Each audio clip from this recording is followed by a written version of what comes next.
autobiography is a book a person writes about his own life. It's usually full of all sorts of boring details. Don't worry, we'll soon have it back in place. This is not an autobiography. Boys is hideous and horrible. I would never write a history of myself. Let that be a lesson to you, boy. But throughout my younger days, a number of things happened to me that I've never forgotten. Go faster! Go on, make it go faster! Put your foot down! Even after a lapse of 50 or 60 years, they remain seared on my memory. I don't have to search for any of them.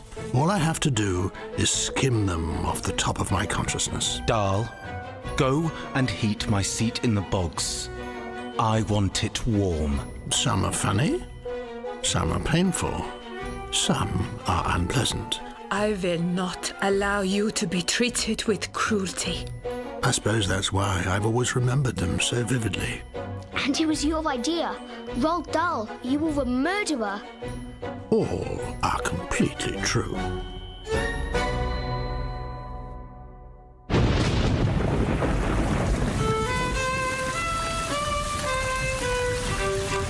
My father, Roald Dahl, was a Norwegian from a small town called Sarpsborg. His father, my grandfather, owned a store that sold everything from cheese to chicken wire. Get the ladder, Harold. The roof is leaking again, and make sure you fix it properly this time. When my father was 14, he was up on the roof replacing some loose tiles when he slipped and fell. He broke his arm just below the elbow. The doctor was immediately called. Stand aside, please. Medic in attendance. Where's the patient? It's my son, Harold, sir. Where is he? He's the one lying on the floor. Ah, right. Let's examine him, shall we? Open wide. Say ah. It's his arm that's hurt, not his throat. Of course. I was getting to that. What is it, doctor? A simple dislocation. Don't worry. We'll soon have it back in place. Can somebody get me some brandy? For the boy's pain? No, for me. Steady the old nerves. The doctor was so drunk, he mistook a fracture for a dislocated shoulder. I'll manipulate the arm until the shoulder pops back in. Will it hurt him? Only a little. Ready? Here we go. By the time he had finished, a splinter of bone was sticking out through my father's skin. His arm was ruined. Surgery then was not what it is today, so they simply amputated below the elbow. Well, young man, remember not to go clambering about on slippery roofs in future. Over time, my father taught himself to manage with just one arm.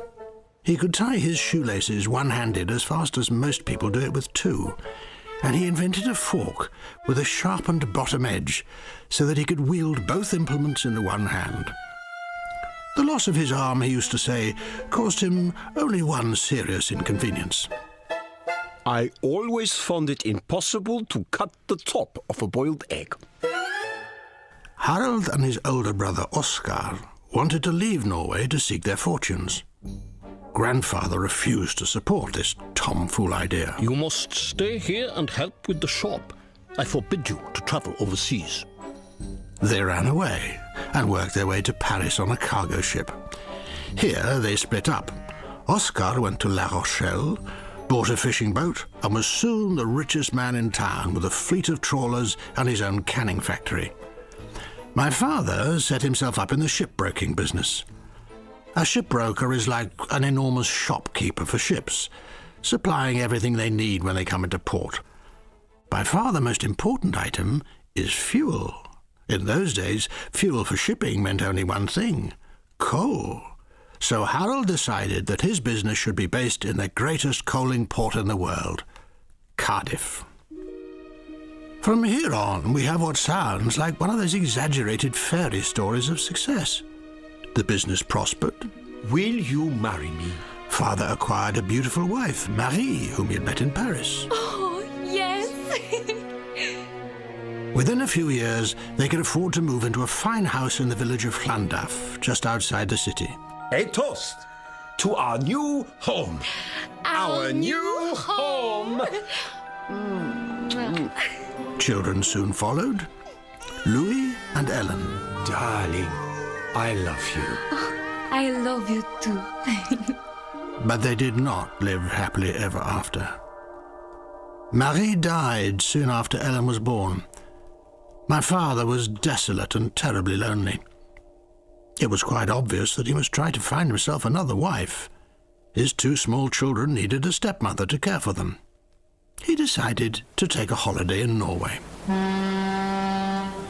One day he took a trip on a small coastal steamer on the Oslo fjord. Good day to you, madam.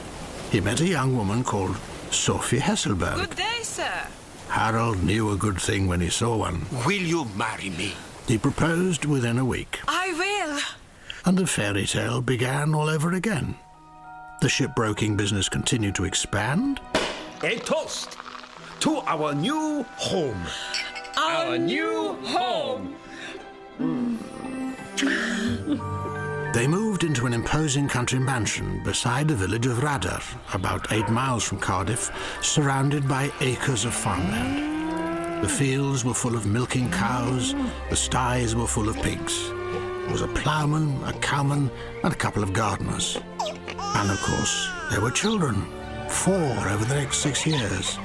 First Astrid, then myself, Roald Dahl, then 2 more girls, Ulfhild and Elsa.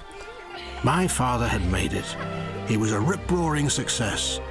For our happy family, the world seemed like a wonderful place to be. But life can turn on a sixpence. Astrid was far and away my father's favourite child. He adored her beyond measure. One spring morning, she died from acute appendicitis. She was 7 years old.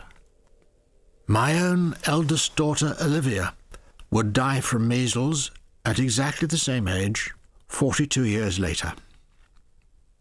But I had no knowledge then that such a tragedy was waiting for me. I was only 3. Mother was heartbroken, but for father it was a devastating blow. He was so overwhelmed with grief, he stopped caring about life. He thought only of his beloved daughter in heaven, and I'm sure he wished to join her there. He died of pneumonia very soon after. He was 57 years old. Mother was alone. Young Norwegian woman in a foreign land with 5 children dependent on her. It would have been easy to retreat back to her family in Norway, but my father had left her with a dying wish, and she was determined to see it honoured. The best schools are English schools. They are better than any schools in the world. No child of mine shall be educated anywhere other than England. It's astonishing how little one remembers about one's life before the age of 7 or 8. I went for a whole year to a kindergarten called Elm Tree House, but I couldn't tell you a thing about what my classroom looked like or the faces of the 2 sisters who ran the school. All I do remember are the journeys there and back.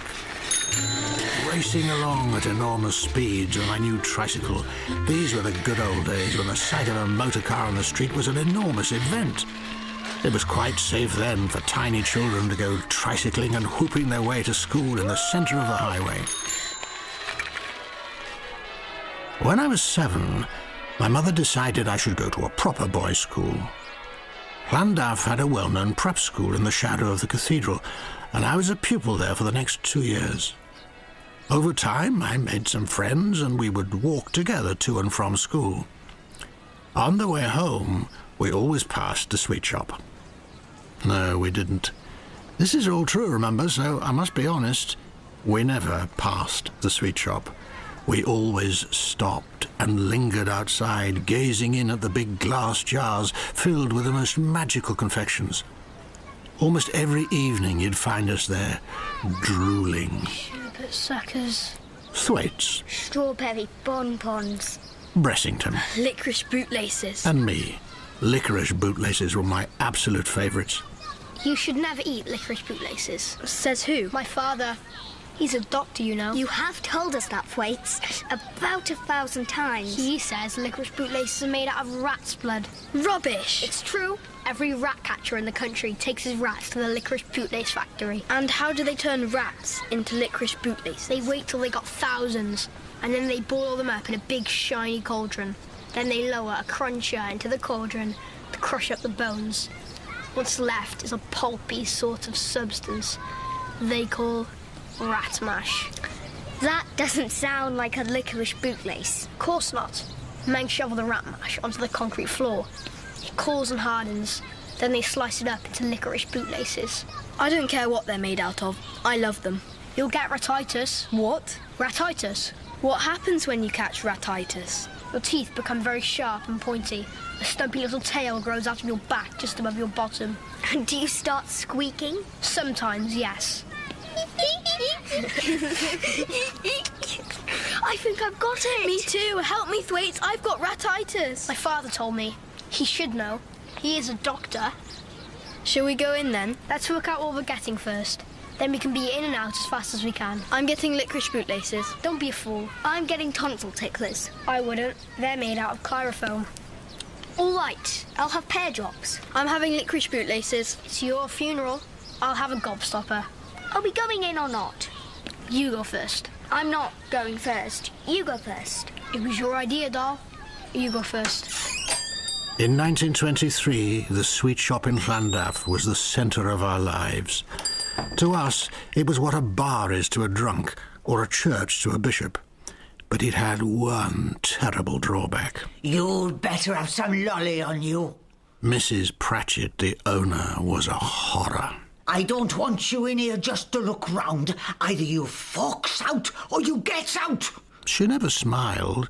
Filth seemed to cling around her. Her apron was grey and greasy. Her blouse had bits of breakfast all over it. Well, do you want something or not? A penny's worth of licorice bootlaces, please. Is that it? Oh, hardly worth bothering with. It was her hands that disturbed us most. They were covered in dirt and grime, as if she'd been handling coal all day. It was these disgusting fingers that she plunged into the jars to pull out our sweets. That's close enough to a penny's worth. And she was mean. She never put sweets in a bag. Instead, she twisted them up in little sheets of newspaper ripped from yesterday's Daily Mirror. Now, be on your way, and keep your thieving hands off them chocolates on the way out. We had it in for Mrs. Pratchett in a big way. Many schemes to teach her a lesson were put forward, but none would do it. Until one evening after school, we made an exciting discovery. We had a secret hiding place beneath a loose floorboard situated towards the back of our classroom. Excess sweets were stored there, and small treasures like conkers, monkey nuts, and birds' eggs. There's something down there. I'll get it.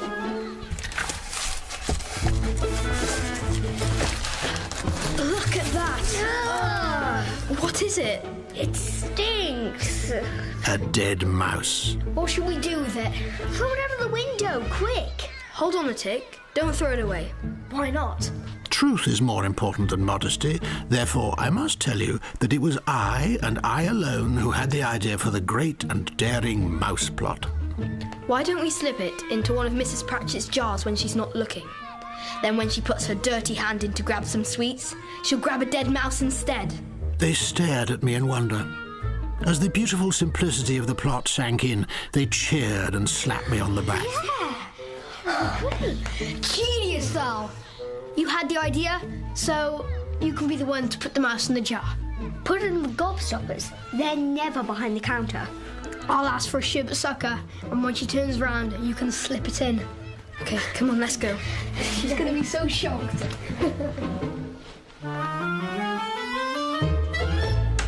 And what do you horrible lot want? One sherbet sucker, please. Is that it? Yes, thank you. Come on, doll.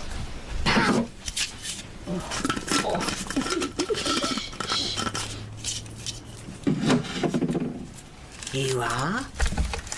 One sherbet sucker. Next time, I don't want you all trooping in here if only one of you is buying. Now get out!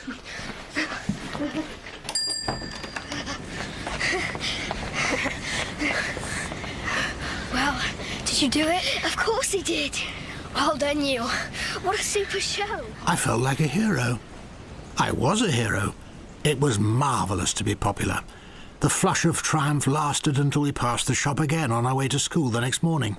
Let's go in and see if it's still there. Hang on. Why is it closed? We pressed our faces to the window and looked inside. Mrs. Pratchett was nowhere to be seen. The gobstopper jar's gone. It's on the floor, look. Smashed to bits. And there's gobstoppers everywhere. There's the mouse. We could all see the forlorn little corpse lying amongst the wreckage. She must have got one heck of a shock. Grabbing a dead mouse instead of a gobstopper would be a pretty frightening experience. Well, it's obvious what happened. What? Heart attack. I'm afraid you've killed her. Me? Don't you mean we? You're the one who put it in there. And it was your idea. Roald Dahl, you were a murderer. At school, Mr. Coombs looked grim. Silence! Stop that talking. I want absolute silence. Line up in your forms at the double. He's looking for the killer. It wasn't for me. I don't want to go to jail. I said silence! Madam, the boys are ready for inspection. A single door swung open. I half expected policemen to come bounding out ready to handcuff me. It was a great relief when instead out trotted a tiny, familiar figure.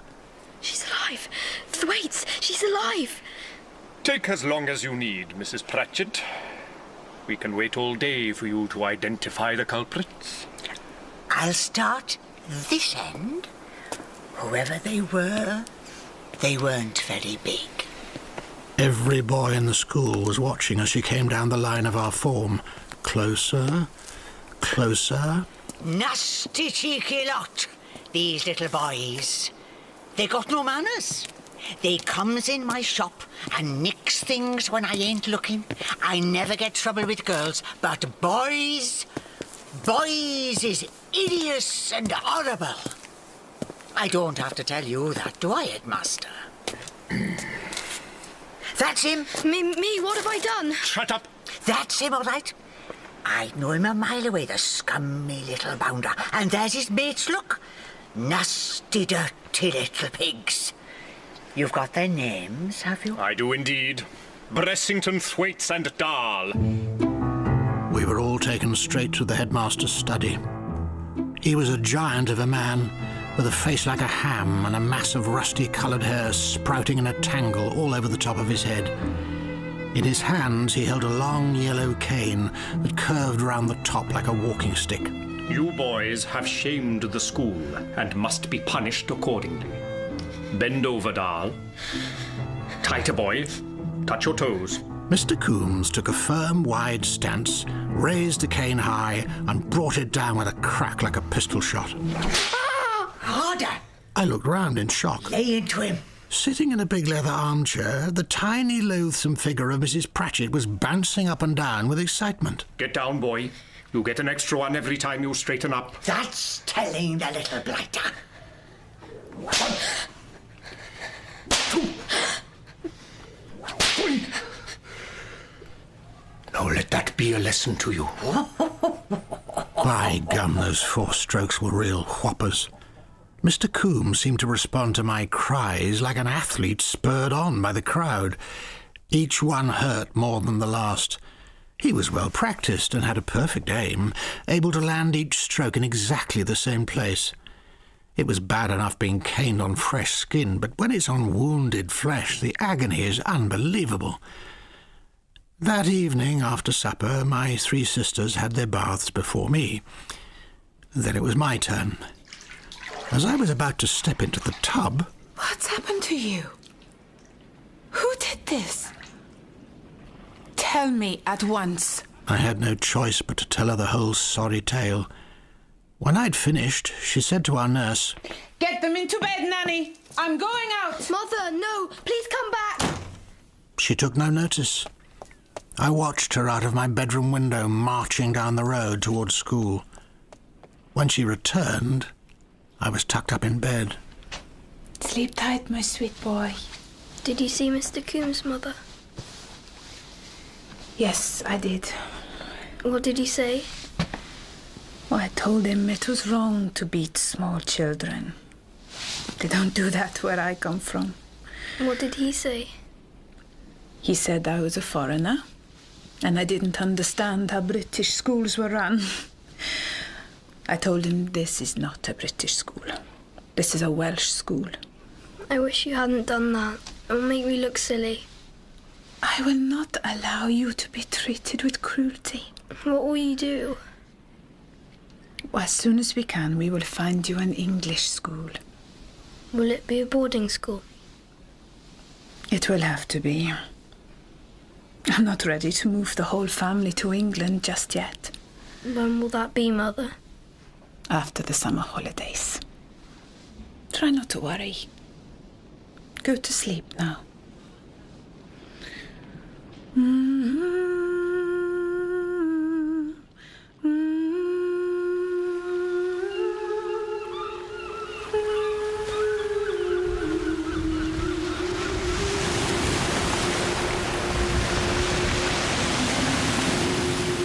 Those magic words. The summer holidays.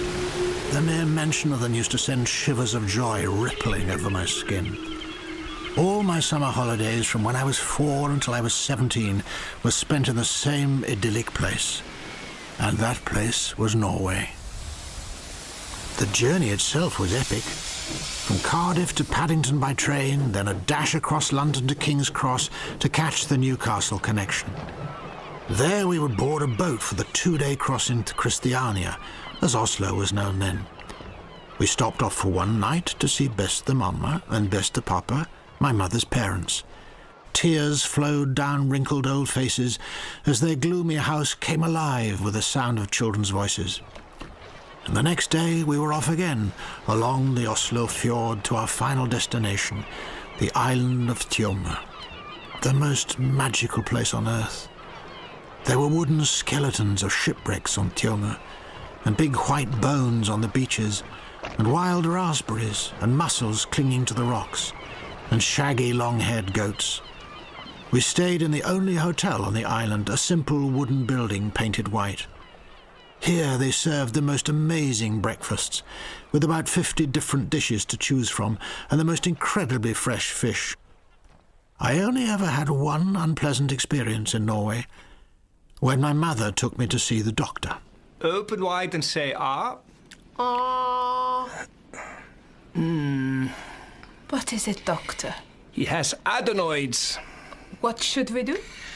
We can sort this out in 2 seconds. Open your mouth again, Roald. Here we go. Ow! The doctor had used a tiny blade to sever the adenoids from the back of my throat. Before I knew it, a whole mass of flesh and blood came tumbling out of my mouth, and I howled. Spit it all out. There's a good boy. I thought he might have cut out the whole of the middle of my head. He doesn't have adenoids anymore. That was in 1924, and such operations without anaesthetic were common practice in those days. I wonder, though, what you would think if some doctor did that to you today. In 1925, when I was 9, I set out on the greatest adventure of my life thus far. Good morning, Mrs. Dahl. Good morning, headmaster. Boarding school. And this is young Roald, I presume. Good morning, headmaster.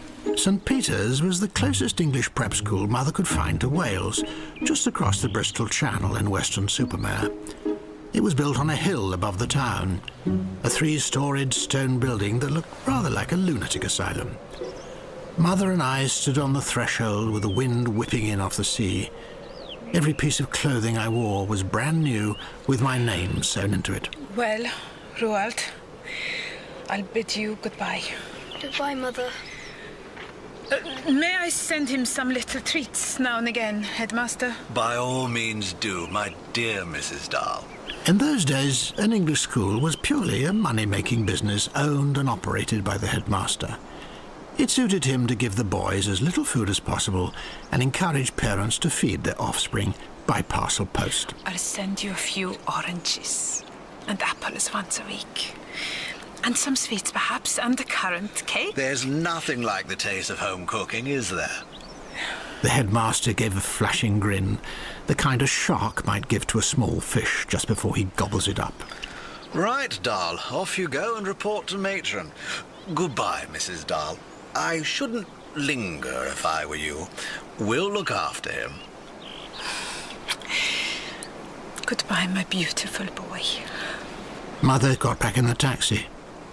I stood and watched her slowly disappearing down the school drive. And I began to cry.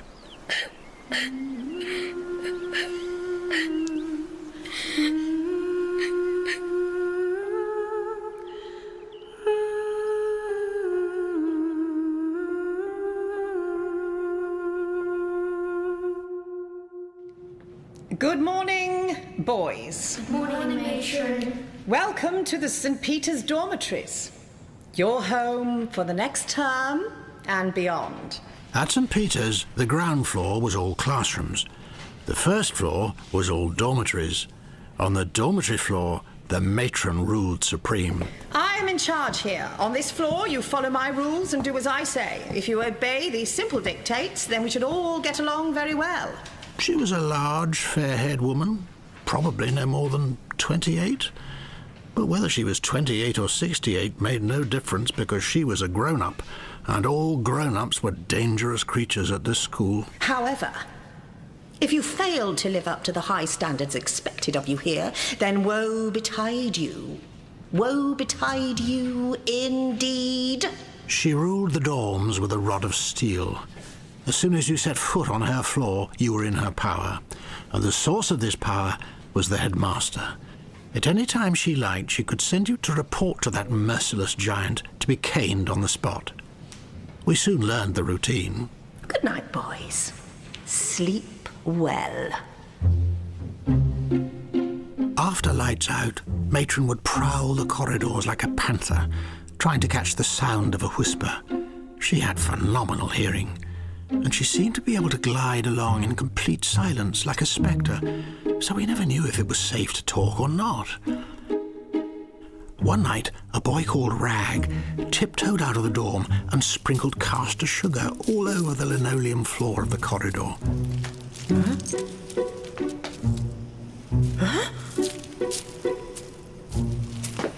Who did this? How dare you do this? Own up immediately! I want the name of the filthy little beggar who sugared the corridor! Confess! I lay there shivering with excitement, waiting for the inevitable. Rag, don't own up. We won't give you away.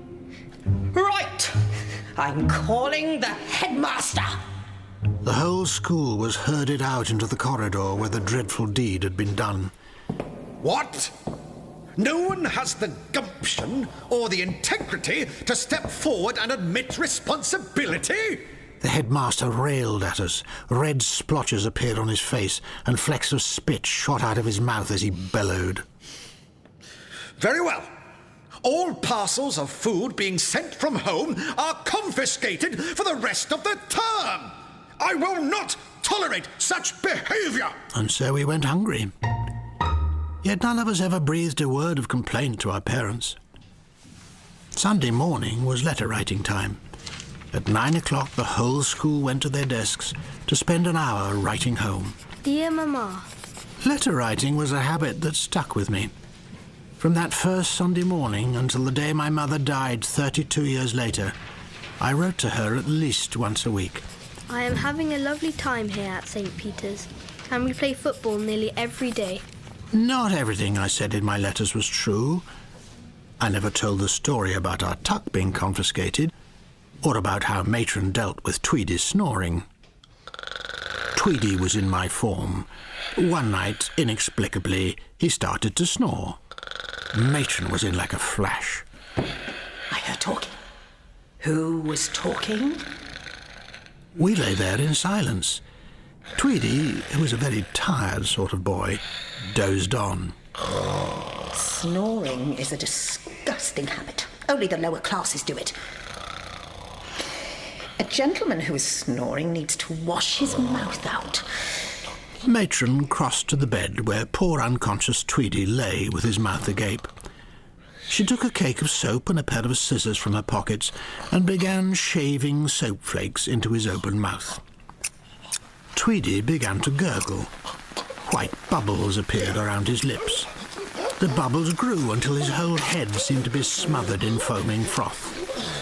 He gave a great cough and began clawing at his own face. What's happening? What's on my face? Stop bawling, Tweedy. Get a flannel and wipe it off. Don't ever let me hear you snoring again. It was quite impossible to tell about these horrors in our letters home. The headmaster was always on patrol at letter-writing time, peering over our shoulders, looking for grammatical errors and checking to make sure we said nothing horrid about the school. No boy ever said what he really thought about the food, or the masters, or the thrashings. In order to please that dangerous head, we would, if anything, go the other way and say how much we loved being there. I am looking forward to another wonderful week at St. Peter's. Lots of love from Boy. I was desperately homesick when I first went to St. Peter's. Homesickness is a bit like seasickness. You don't know how awful it is till you get it. And when you do, it hits you right in the top of the stomach and you want to die. I was so homesick at first that I devised a stunt to get myself out of school, even if it was just for a few days. Come in. What is it, doll? My tummy hurts, matron. What do you expect, guzzling currant cake all day long? I couldn't eat. It hurts too much. Pop this thermometer in your mouth. A few weeks earlier, one of my sisters had suffered an attack of appendicitis. I was able to observe her symptoms and replicate them exactly. Where does it hurt? All down the side. Here? I guess just there. Let me have the thermometer. Odd.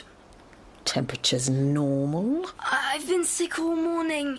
There's nothing left to bring up, but I still feel sick. This was the clincher. Matron regarded small boys as inveterate liars, but she had a nurse's training, and she didn't want a burst appendix on her hands. I'm going to recommend that the headmaster telephones your mother and gets her to collect you at once. I said nothing. I just lay there trying to look ill, but my heart was singing out with all sorts of wonderful songs of praise and joy. Mother took me home across the Bristol Channel and straight to Dr. Dunbar's surgery in Cardiff. He examined me and I repeated my routine. Put your shirt back on and take a seat, would you, Roald? What's wrong with me, Dr. Dunbar? Nothing is wrong with you. You're faking this. I sat silent and miserable as he gazed at me with a penetrating eye. You have no inflammation. It's quite easy to tell. Let me guess. You were homesick? I was. Everyone is at first. You have to stick it out. Life is tough, and the sooner you learn to cope with it, the better for you. What will you tell the school? I will tell them that you have a severe infection of the stomach that I am curing with pills. It will mean you need to stay at home for 3 more days, but you must promise you will never do anything like this again. Your mother has enough on her hands without having to rush over to school to get you. I promise. Good lad. Somehow I survived the first term and made it through to the Christmas holidays. Oh, the bliss of being free from the fierce discipline and the perpetual fear of the long yellow cane. This morning we have a treat for the whole family. What is it, Mother? Look out of the window. For Christmas, Mother had splashed out on the first motor car we'd ever owned, an enormous French beast called a de Dion Bouton. Ellen has had 2 half-hour driving lessons and she's ready to take us all out for the day. Come on. In those days, nobody took a driving test. An hour of practice, then off you jolly well went. How fast will it go? 50, probably more when we really get it going. Make it do 60. Do you know where the brakes are? Quiet, Mother, I need to concentrate. Go faster, go on. Make it go faster. Put your foot down. Shall I? Keep your eyes on the road! We were doing about 35 when we came to a sharpish bend. My sister slammed on the brakes, the wheels locked, and we went into a sideways skid before crashing into the hedge with a marvellous crunch of mudguards and metal. Glass flew in all directions, as did passengers, scattered all along the hedgerow. Miraculously, nobody was hurt very much. Except me. Roald! Oh, my poor darling! Am I all right, Mother? Oh, your nose is bleeding a little. Lean back and hold this handkerchief against your face.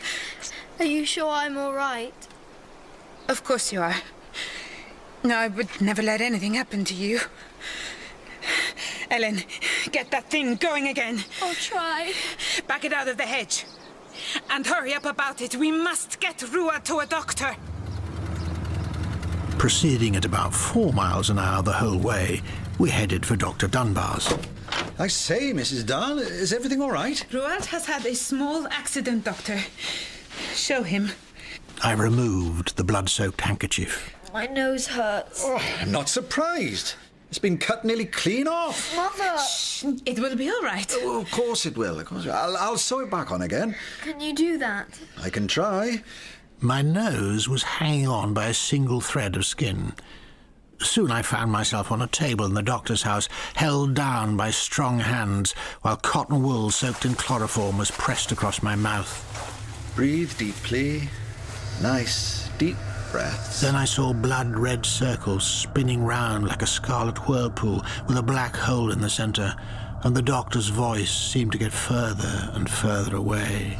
That's a good boy.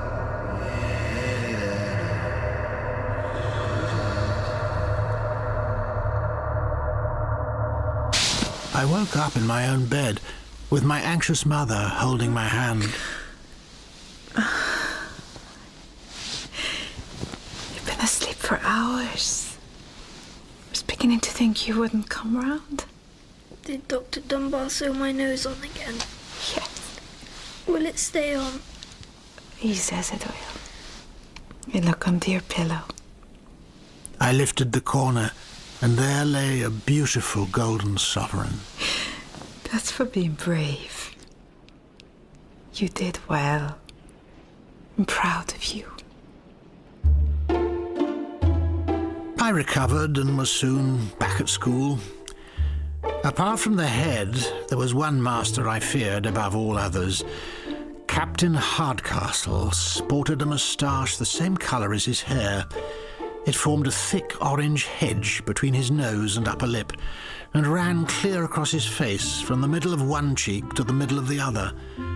Behind the moustache lived an inflamed and savage face. He'd been a soldier in the Great War, hence the title. His head was constantly twitching and jerking in a most alarming fashion. Rumour had it that this was caused by something called shell shock. For reasons I never understood, Captain Hardcastle had it in for me from the very first moment he saw me. Daily I would hear something like, "Hold yourself straight, boy. Shoulders back." Or, "What's so funny, boy? What are you smirking at?" Or, "You, what's your name? Get on with your work." I knew it was only a matter of time before he nailed me good and proper. The crunch came in my second term during evening prep. You all know that the rules for evening prep are simple. You are forbidden to look up from your work, and you are forbidden to talk. Now begin. Disaster struck for me when I foolishly stubbed the nib of my pen into the desk and it broke.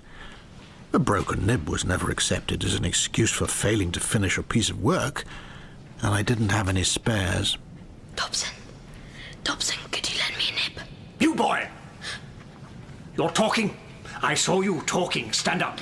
Sorry, sir, I just... Don't deny it. I distinctly saw you talking behind your hand. Were you trying to cheat? No, sir, I was... Do you deny you were talking? No, sir, but I wasn't cheating. Of course you were cheating. Why else would you be speaking to Dobson? Or were you inquiring after his health? I broke my nib, sir. I was asking if he could lend me one. You are lying. I always knew you were a liar and a cheat. I only wanted a nib, sir. I would shut up if I were you, before you get into even deeper trouble. I am giving you a stripe. These were words of doom. A stripe was given for exceptionally poor work or behaviour, and it automatically meant a thrashing from the head. Come here, boy. He filled in the stripe report, recording my crimes as talking in prep, trying to cheat, and lying. Then he sent me to the headmaster's study. Please, sir, I didn't lie, sir. And I promise I wasn't trying to cheat. Captain Hardcastle says you were doing both. Are you calling him a liar? No, sir. That would be a very serious thing to say about a master. My nib broke, and I was just asking Dobson if I could borrow one from him. That's not what Captain Hardcastle says. He says you are asking him for help with your essay. No, sir, I wasn't. I was a long way back, and I was only whispering. So I don't think he could have heard what I said. So you are calling him a liar? No, sir. But you could ask Dobson, sir. Ask Dobson? Why should I ask Dobson? He would tell you what I said, sir. Captain Hardcastle is an officer and a gentleman. I hardly need to go asking some silly little boy to verify what Captain Hardcastle has already said, do I? Do I? No, sir. For talking in prep, cheating and lying, you would get 6 of the best. Small boys can be very comradely when a member of their community has got into trouble, especially when an injustice has been done. When I got back to the classroom, I was surrounded on all sides by sympathetic faces. The silent support from my peers was the only thing that helped ease the searing, unbearable burning across my buttocks. St. Peter's only took pupils up to the age of 11, so eventually the time came to move on. Roald, I have entered you for Marlborough and Repton. Which one would you like to go to? I had no idea how to answer this question.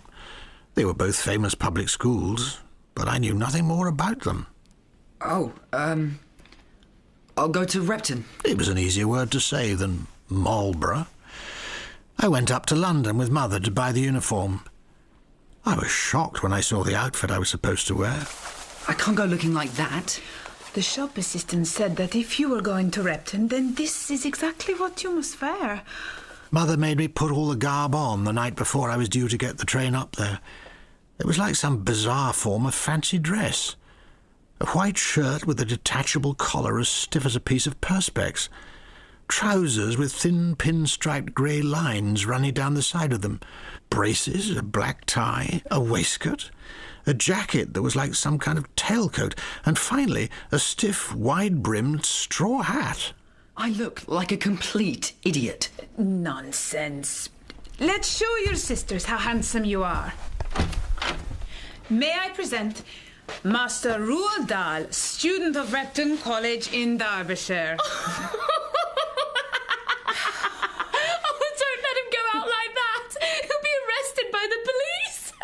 I told you, Mother. I can't wear this to the station tomorrow. I'll be a laughingstock. Nonsense. No one will take the slightest notice of you. If I know one thing about England, it is that the men in this country love to wear eccentric clothes. Mother. Only 200 years ago, they wore wigs on their heads and ruffles on their sleeves. You should count yourself lucky. Next day, I boarded the train at Euston with lots of other boys, all wearing the same ridiculous clothes as me. At Repton, prefects were never called prefects. They were called bozers, and they had the power of life and death over junior boys. My name is Carlton, and I am the house bozer for this dorm. For your information, here are some of the offences for which you may be thrashed by a bozer. Leaving a sock on the changing room floor, burning the toast at tea time, failing to dust the study properly. A bozer could dish out a thrashing for 100 piddling little misdemeanours. The list was endless. Talking in prep, forgetting to change into house shoes at 6 o'clock. Shall I go on? Bozers were dangerous beasts. And to make matters worse, a ritual took place in the dorm after the administration of a thrashing. The victim was required to stand in the middle of the room and lower their trousers so the damage could be inspected. Super job, Williamson. You have a terrific eye. Thanks. You've got every single one in the same place. That's why I'm captain of the cricket team. Of course, I didn't mention any of this in my letters home to Mother. Dear Mama, thanks awfully for the parcel. We had a great supper last night. We fried the sausages and poured the beans all over them. I never ate those sausages. Carlton ate them. I spent 2 years as Carlton's fag, which meant I was essentially his servant. He was a supercilious and obnoxious boy who somehow always managed to look down his nose at you, even if he were exceedingly tall, as I was. He had 3 fags, and we were all terrified of him, especially on Sunday mornings when every fag in Repton had to roll up their sleeves and clean their study holder's room. And when I say clean, I mean practically sterilising the place. Time's up, everyone. You've had long enough. After several hours hard at it, Carlton would perform the ritual of inspection. He took out a pure white cotton glove and, taking as much care as a surgeon in an operating theatre, began moving slowly round the study, running his white-gloved finger along every exposed surface in the entire room. Ha!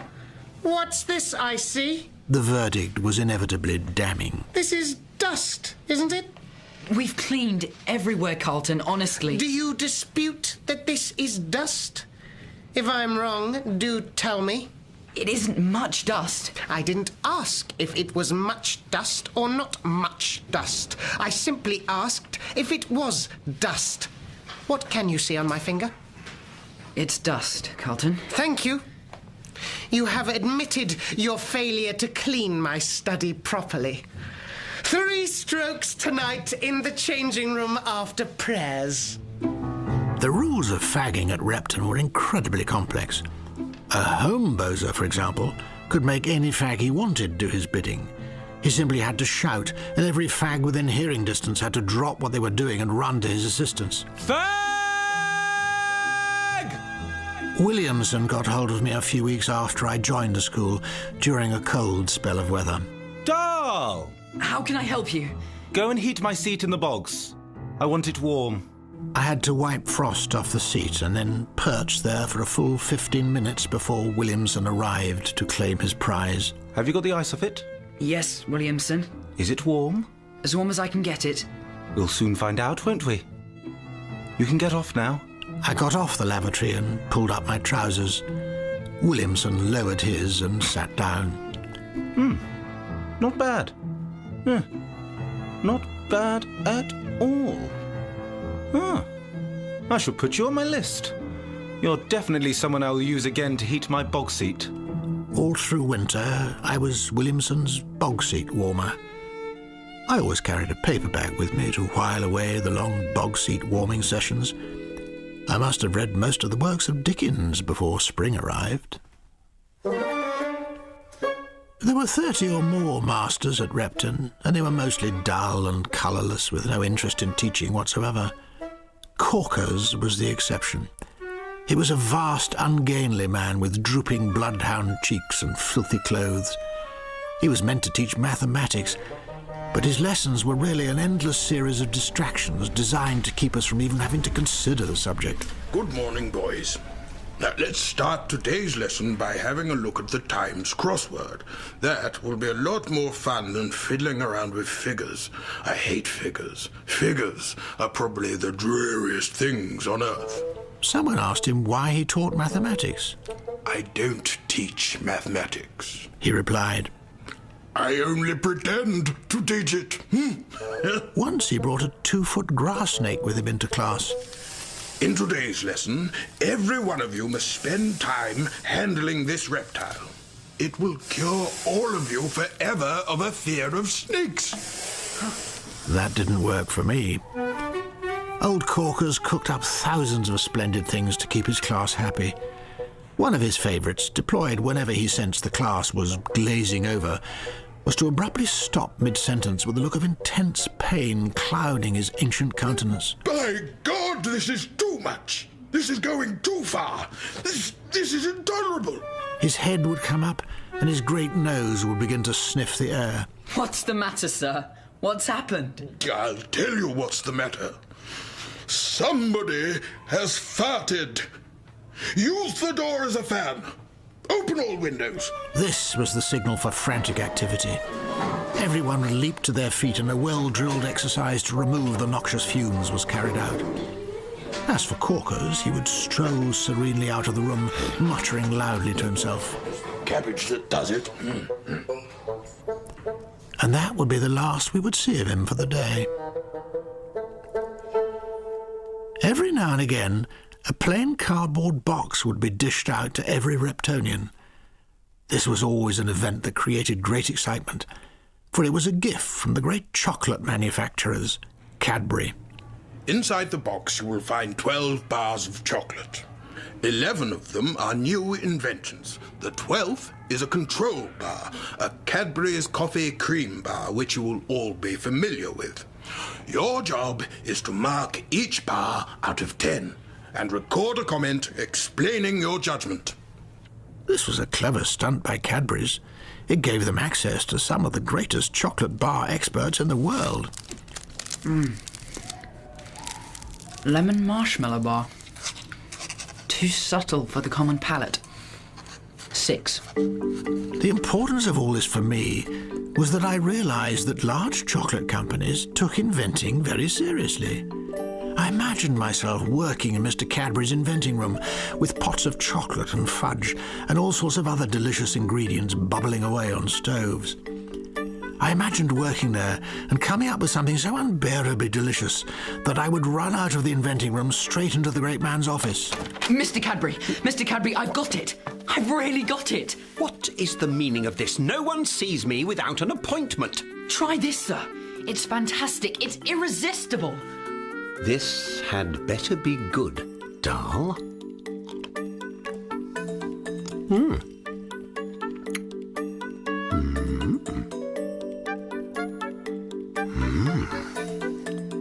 Well? My word. You've done it. You've done it. It's a miracle! Well, sell 1 million. Your salary is doubled. No, tripled. It was lovely dreaming those dreams. And I've no doubt that years later, when I was searching my brain looking for a plot for a children's book, I remembered those boxes and started to write something called Charlie and the Chocolate Factory. When I was 17, Mother began talking to me about my next steps. This is your last year at Repton. Do you want to go on to Oxford or to Cambridge? In those days, it wasn't difficult to get into either of those great universities as long as you could pay. I'm not going to university. I want to work for some company that will send me to wonderful faraway places, like Africa or China. These were the days before air travel. The world was full of magical faraway places, so I began applying to any company who might send me abroad. When I went to London for an interview with Shell, my housemaster said it was ridiculous for me even to try. The Shell Eastern staff are the creme de la creme. There will be at least 20 applicants for every vacancy. He was right about the competition. There were 107 boys waiting to be interviewed when I arrived at head office for 7 posts. How I got one I do not know, but get one I did. When I returned to Repton, the housemaster shook me warmly by the hand. Congratulations, Dahl. Well done, old boy. All I can say is I'm damned glad I don't own any shares in Shell. I didn't care. I was all set. I had a career. It was lovely. I was to join the Shell Company in September when I was exactly 18. I would be an Eastern Staff trainee at a salary of £5 a week. That summer, for the first time in my life, I did not accompany the family to Norway. Why on earth do you want to go running off all around the world, my darling? I want to see palm trees, and coconuts, and coral reefs, and elephants, and deadly snakes. You know, if you get bitten by a black mamba, you die within the hour. writhing in agony and foaming at the mouth. How awful. I can't wait. Goodbye, Mother. Goodbye, my beautiful boy.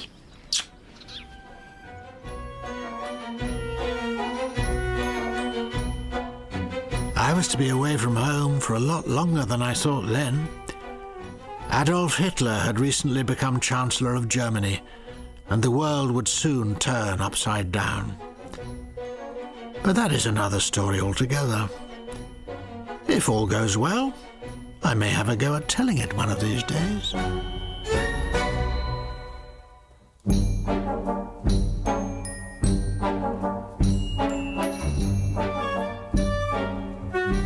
In Roald Dahl's Boy, Roald Dahl was played by Patrick Malahide, young Dahl by Tarkan Uzun, and teenage Dahl by Isaac Rouse.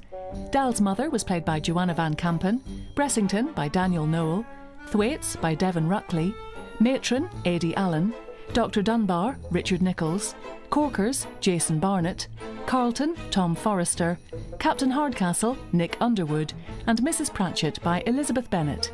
Other parts were played by James Lely, Sam Ricks, Sean Baker and Kirsty Oswald. Roald Dahl's Boy was adapted for radio by Lucy Catherine. It was a BBC Cymru Wales production directed by Helen Perry.